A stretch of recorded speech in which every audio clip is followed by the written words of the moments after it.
So, imagine for a second that you are sitting on your couch. Right. It is the end of a long, exhausting day.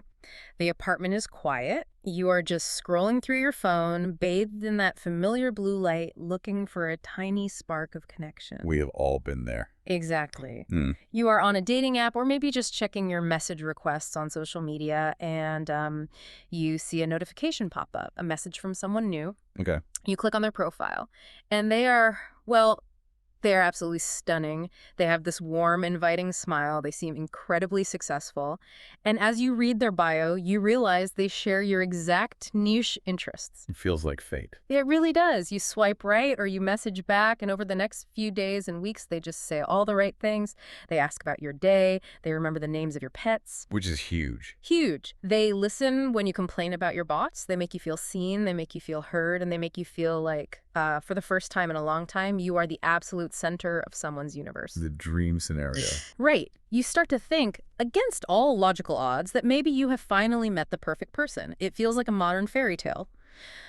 And this is a massive, but what if that fairy tale is actually a carefully engineered, ruthlessly optimized mirage? Yeah. What if that perfect person on the other side of the screen does not actually exist at all? It is a terrifying thought. Welcome to today's deep dive. We are exploring Day 21 romance scams. Our mission today is to completely dissect this industry. We want to understand exactly how these operations work, the deeply manipulative psychological traps they set, and most importantly, how to spot the red flags before it is too late. It is such an incredibly critical topic, and I think before we get into the actual mechanics of how this works, we really need to address the elephant in the room. Which is? When we talk about romance scams, the immediate reaction for most people listening is a highly defensive one. Oh, for sure. You hear these stories on the news and you immediately think to yourself, I would never fall for that. Yeah. I'm too smart. I'm too cynical. I know how the internet works. I would spot a fake profile from a mile away. Exactly. But the source material we're exploring today reveals an entirely different landscape. We are not talking about a clumsy, poorly spelled email from a supposed prince anymore. Right, the old spam folder stuff. Yeah, this is beyond that. Yeah. We're looking at a highly sophisticated, meticulously calculated, multi-billion-dollar global industry. This is a structured enterprise designed specifically to bypass human logic. Wow. It exploits our most fundamental, hardwired psychological needs. Our inherent capacity for empathy, our desire to be loved, and honestly, our deep-seated fear of isolation. Okay, let's unpack this, because if I match with someone claiming to be an overseas doctor or a billionaire crypto investor, my initial reaction is absolutely going to be skepticism. As it should be. So how are they bypassing that initial wall of skepticism so easily? I mean, to understand that, we have to start by looking at the hunting ground. Where do these operations actually go to find their targets? It usually starts exactly where you would expect. Right, on dating platforms and social media. And that makes total sense. I mean, if you are looking for someone who is actively open to a romantic connection, you go to the places where people are literally advertising that fact. You go to Tinder, Bumble, Hinge, or Facebook groups for singles. Yeah. But what really stands out in the research when you look at the mechanics of this is the specific personas these scammers adopt. They do not pretend to be an average person working at a local grocery store or a mid-level accountant in the suburbs. No, they curate these highly specific, almost cinematic identities. Cinematic is the perfect word. The sources list them out. They pretend to be soldiers deployed in combat zones, trauma surgeons working for international charities, engineers on remote deep-sea oil rigs. Wildly successful international business people. Yes, or widowed professionals who have just thrown themselves entirely into their demanding careers. What is truly fascinating here is the absolute psychological precision behind those specific career choices. They aren't just random jobs pulled out of a hat. Not at all. None of those professions are selected at random.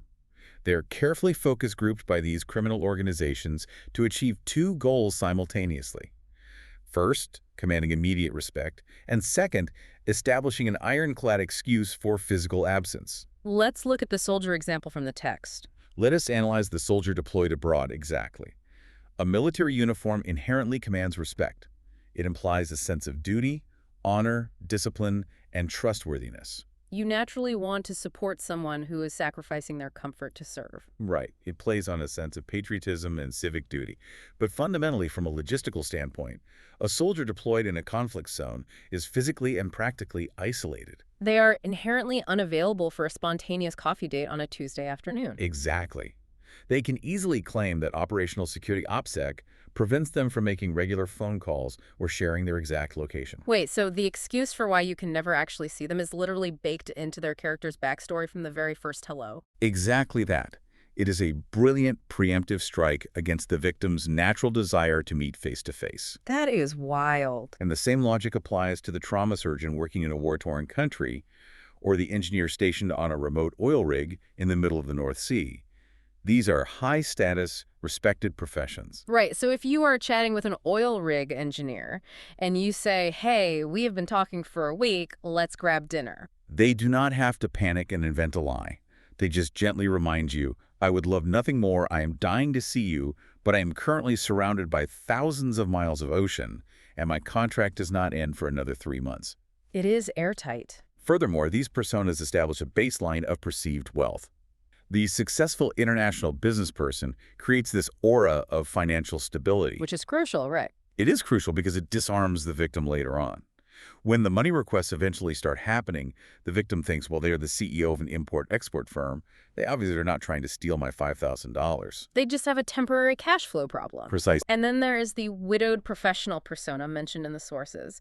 That one feels particularly insidious because it is just pure emotional manipulation right out of the gate. It immediately hooks into your empathy. Yeah. If someone tells you they lost their spouse to a tragic illness 5 years ago and they are finally trying to open their heart again, you feel for them. You want to comfort them. You want to be the person who brings joy back into their life. It establishes a dynamic of caretaking.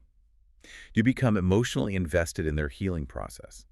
Now, to sell these intricate, dramatic backstories, the scammers need a visual anchor. They need to look the part. Right. And to do this, they utilize stolen photos. They scrape the internet, Instagram, Facebook, obscure modeling portfolios, real estate websites to steal photos of very attractive, unsuspecting people. So it's not just one fake headshot. No, they create a massive library of images for this fake persona. They will have photos of this person at the gym, eating at a fancy restaurant, walking a dog, sitting in a luxury car. It creates a believable, highly desirable three-dimensional profile. Which brings up a really interesting paradox from the source material. The text points out that a major red flag is a profile that looks too perfect or model-like. Yes. We have all experienced this. You are swiping through a dating app looking at normal people with blurry selfies or photos where they are awkwardly holding a fish they caught. The classic dating app fish photo. Exactly. And suddenly you come across a profile where every single picture looks like it belongs in a GQ editorial. The lighting is perfect, the jawline is chiseled, they are standing on a yacht in Monaco. It is almost intimidatingly perfect. It is. So shouldn't that too perfect aesthetic be a dead giveaway? Why doesn't our brain immediately scream, fic? Because of a well-documented psychological phenomenon known as the halo effect. The halo effect? Yes. The halo effect is a cognitive bias, where our overall impression of a person influences how we feel and think about their character. Okay. In simple terms, humans are subconsciously wired to assume that beautiful people are also inherently good, honest, and successful. That is so unfair, but it makes sense. When a victim sees these incredibly attractive photos, their critical thinking is dampened by the sheer dopamine hit of thinking, wow, this gorgeous, successful person is actually interested in me. The flattery just overrides the skepticism. Completely overrides it. That makes total sense. We want to believe the fairy tale is real, but let's look at what happens immediately after you match with this incredibly attractive, highly successful oil rig engineer. They do not stick around on the dating app for long. Right. There is a very immediate strategic pivot. The source explicitly mentions that scammers will try to shift the conversation away from Tinder or Bumble almost instantly, asking to move to platforms like WhatsApp, Telegram, or even just regular text messaging. Yes. Why the sudden rush to leave the app? That pivot is a crucial mechanical step in the operation and serves several vital purposes, primarily regarding security and isolation. Okay. First, dating apps and major social media platforms invest millions of dollars into security algorithms and fraud detection teams. They have automated bots designed to detect fraudulent behavior. Like what kind of behavior? For example, if an account in Nigeria is masking its location to appear as if it is in Ohio, the platform's security might flag it. Oh, okay. Or if an account is copy-pasting the exact same romantic message to 50 different users in an hour, The algorithms will catch it and ban the account. So the dating apps are essentially a brightly lit public square with security cameras everywhere. Precisely. By convincing you to move the conversation to an encrypted messaging app like WhatsApp or Telegram, the scammer completely bypasses those security measures. Because of the encryption. Yes. For those who might not be familiar with the term, end-to-end encryption basically means the messages are mathematically scrambled. Not even the engineers at WhatsApp can read the content of your messages. Wow. So the dating app's fraud detection bots can no longer scan the chat to protect you. The scammer pulls you out of that brightly lit, monitored public square and into a private, dark room where absolutely no one else is watching. And where they have complete control of the environment. It is like they are separating you from the herd. And there is a psychological layer to this pivot too, isn't there? Very much so. I mean, if I put myself in the shoes of someone using a dating app, dealing with all the usual frustration, the ghosts, the people who reply with one-word answers, the incredibly awkward opening lines. It can be exhausting. It really is. And suddenly, this gorgeous, successful person is giving me all their attention. And then they say, hey, I do not really like this app. It's distracting. I want to focus just on you. Let's text directly. Here is my personal WhatsApp. It feels flattering. It feels like I have passed some sort of test. It feels like I have been elevated to VIP status. It manufactures exclusivity. You are no longer just another profile they are swiping on in an endless sea of faces. You are now communicating in the exact same intimate digital space where you talk to your closest friends, your siblings, and your parents. You have granted them access to your inner circle of communication. And once they have established that beachhead, once they have you isolated in a private chat, they begin the real devastating work. This transitions into the most critical phase of the entire operation. The emotional bonding. Yes. Here's where it gets really interesting. Because according to the source material, the core mechanism of a romance scam isn't the fake photos. It isn't the clever backstory about the oil rig. The ultimate weapon they use is pure emotional manipulation. It is their primary tool. And this does not happen overnight. This Yeah. isn't a smash and grab robbery. This is a long con. They spend days, weeks, sometimes even months, methodically building trust. It is a slow burn. Let's look at the actual tactics they use during this phase because they are incredibly intense. The text notes, they send romantic messages every single day. Good morning texts, good night texts. Constant presence. Right. They start using pet names very early on, calling the victim things like my love, my queen, my king, or my soulmate. They share these deeply personal, entirely fake stories about their childhood to elicit sympathy and create a false sense of vulnerability. And they escalate quickly, even dropping the ultimate promise, talking about marriage, buying a house together, building a future. We need to introduce a specific psychological term for this exact process that the source highlights. Grooming. Grooming.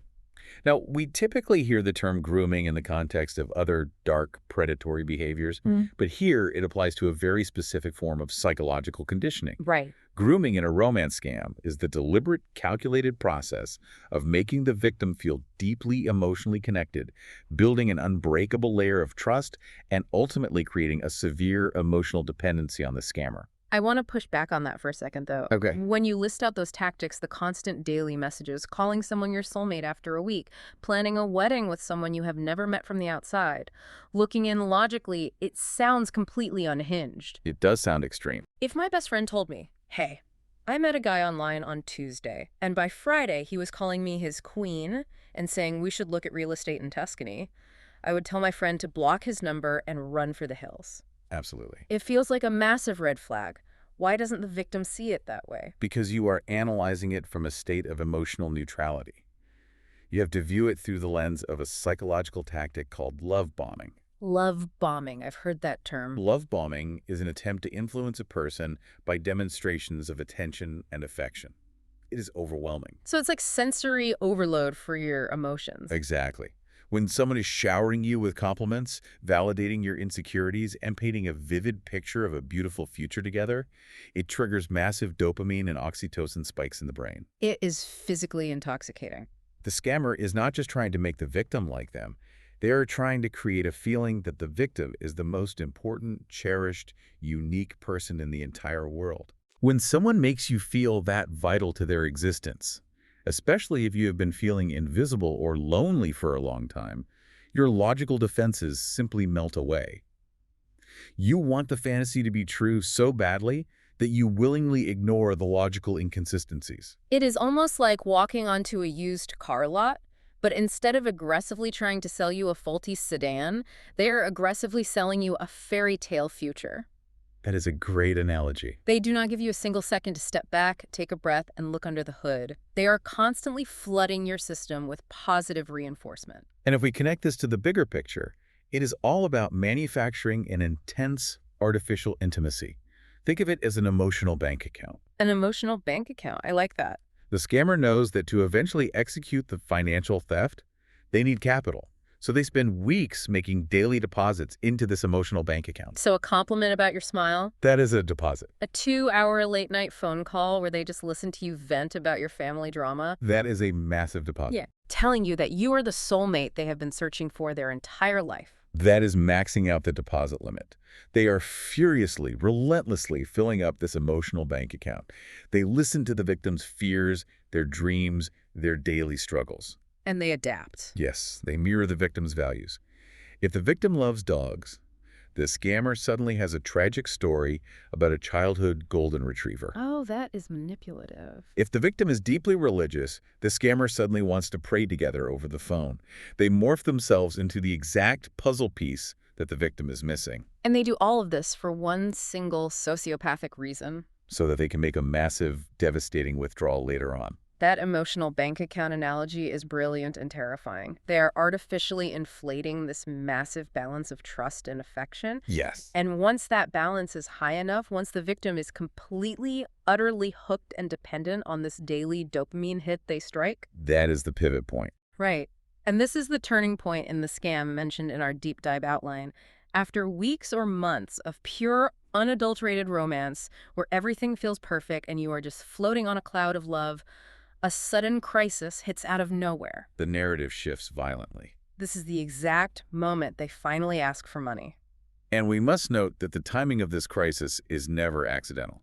Right. They do not do it on day 2. No, they do not introduce the emergency on day 2 or day 3.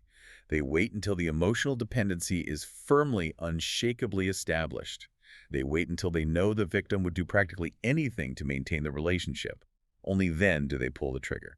Let's break down these fake emergencies because the source notes they usually follow very specific, highly manipulative scripts. They do. The scammer, who has been nothing but strong and supportive, subtly messages in a panic. They might say, I was in a terrible car accident and I need to pay the hospital before they will perform surgery. Maybe a classic one. Or, my bank account has been frozen by the government for a tax audit and I'm stranded without money for food. Playing on the isolation. Or tying it back to their fake profession, I need money for a flight ticket to finally come home and meet you. The dangling carrot of a real-life meeting. Yes. Or, custom stopped a package containing all my equipment, and I have to pay a massive bribe or fee to release it. And perhaps the most emotionally cruel one of all, my child is terribly sick and I cannot afford the medication. When we categorize these excuses, we can see the masterful, predatory psychological design behind them. How so? These stories are engineered to trigger two very specific, deeply powerful human responses simultaneously: urgency and sympathy. Urgency and sympathy. Let us break that matrix down. Sympathy is triggered by the nature of the event itself. Oh. A horrific accident, a frozen bank account leaving them helpless in a foreign country, or a desperately sick child. Which works because of the emotional bank account. Precisely.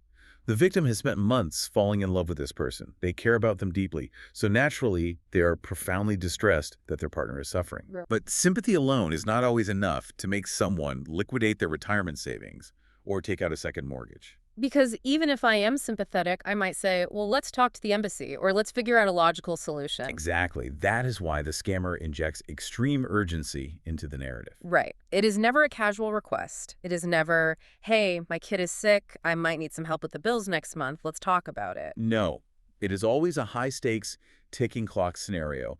My child is in the emergency room right now. Their fever is spiking. And the hospital in this country will not administer the life-saving antibiotics unless I pay them in the next 2 hours. Oh, wow. 2 hours. Urgency is the catalyst that makes the poison work. Urgency demands immediate, unthinking action. And neurological stuff happens there too, right? Yes. Neurologically speaking, urgency suppresses rational thought. When we are panicked, when our fight or flight response is triggered by an intense emergency involving someone we love, The amygdala, the emotional center of the brain, essentially hijacks the prefrontal cortex. And the prefrontal cortex is the logic center. Exactly. It is responsible for logic, reasoning, and critical thinking.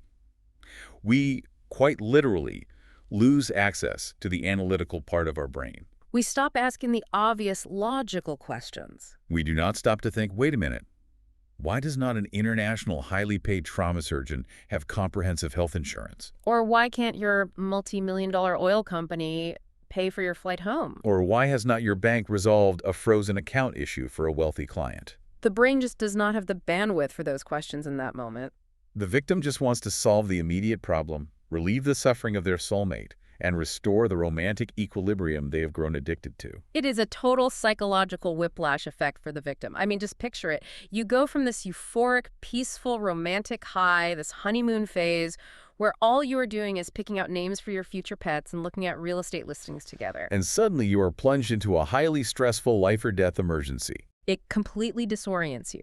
And the scammers intentionally do this so you have absolutely no time to think things through, or more importantly, no time to consult with your friends or family. Isolation is key here. They isolate you in the panic. And that disorientation is exactly what they need for the next step, which brings us to the actual mechanics of the theft.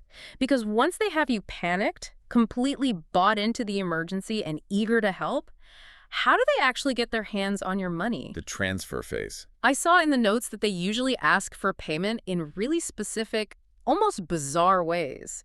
I mean, why would an overseas doctor need an iTunes gift card to pay a hospital bill? The payment methods are incredibly revealing, and they are the clearest indicator of the underlying fraud.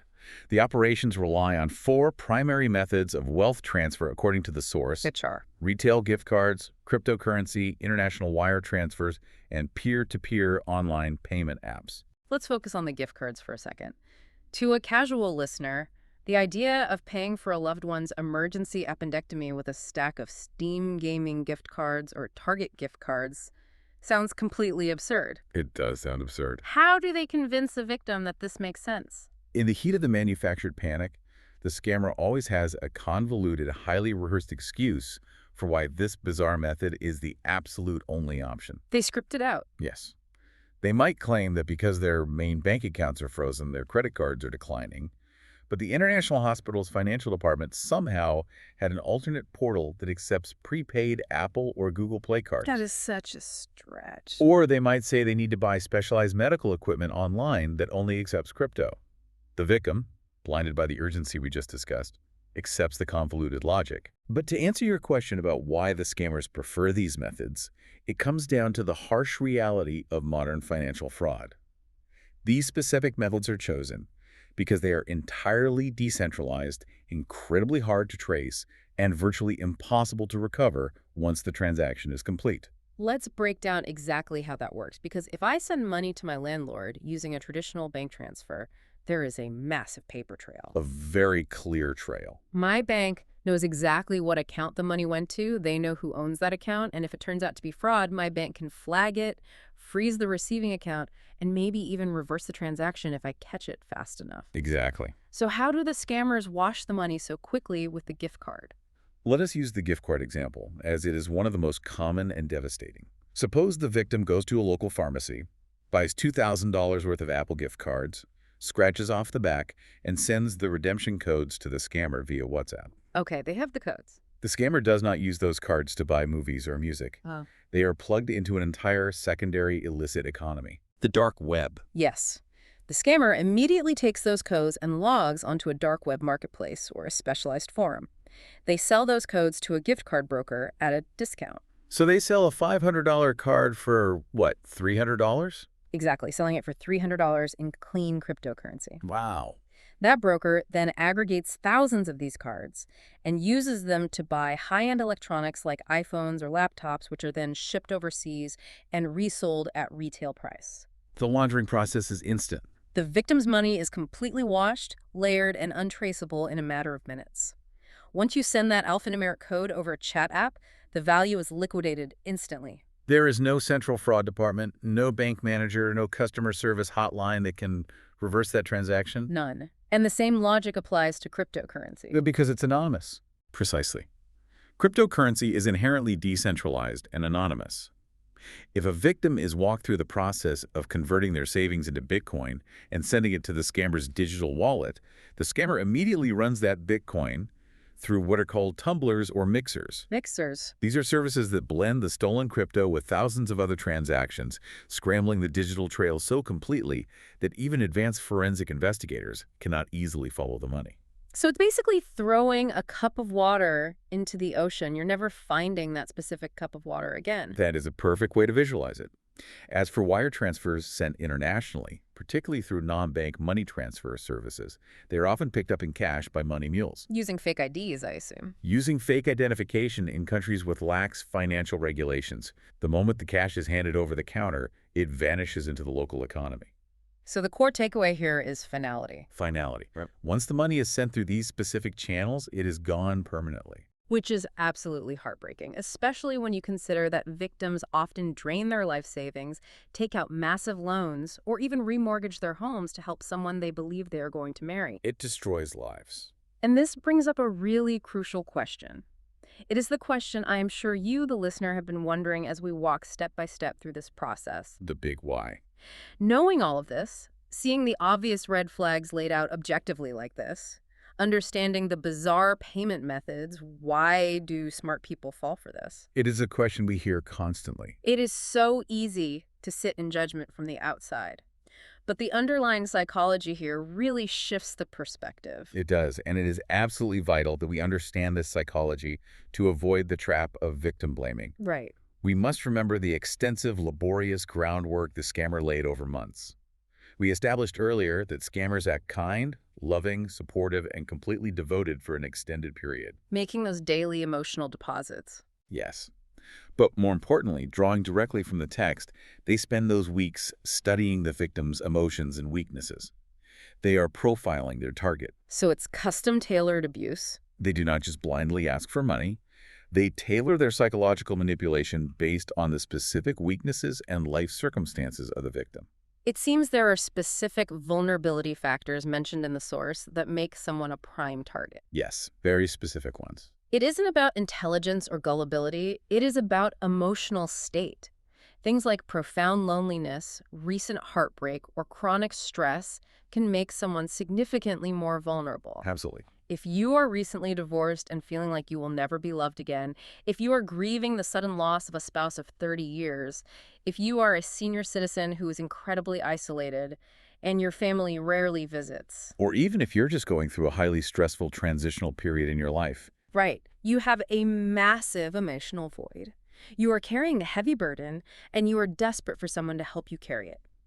The scammer uses their daily conversations to spot the exact shape of that void, and they seamlessly shape their fake persona to fit it perfectly.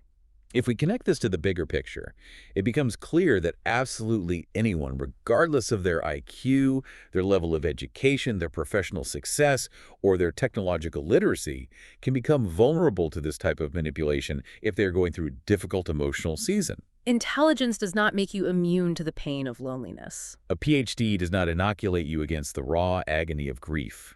Knowing how to code does not protect you from wanting to feel special. The scammers are not hacking their victims' computers or bank accounts. They are hacking their emotional state. That is so well put. They are weaponizing the best parts of human nature, our empathy, our trust, and our desire for connection.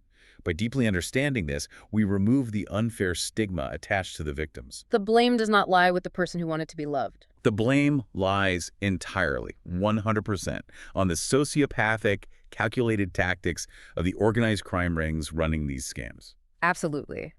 The victim's only crime was wanting to share their life with someone and trying to help a person they deeply cared about in their moment of perceived need.